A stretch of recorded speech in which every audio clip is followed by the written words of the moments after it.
तवार्द्रदृष्ट्या मूकस्वयं ककविर्यथासीत् तथा कुरु त्वं परमेश जाये त्वत्पादमूले प्रणतं दयार्द्रे उत्तिष्ठोत्तिष्ठ वरदे उत्तिष्ठ जगदीश्वरे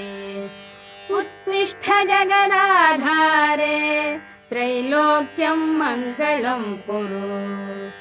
शृणोषि कश्चिद्ध्वनिरुत्थितोऽयं मृदङ्गभेरीपटहानकानां वेदध्वनिं शिक्षितभूसुराणां शृणोषि भद्रे कुरु सुप्रभातम् शृणोषि भद्रे ननु शङ्खघोषम्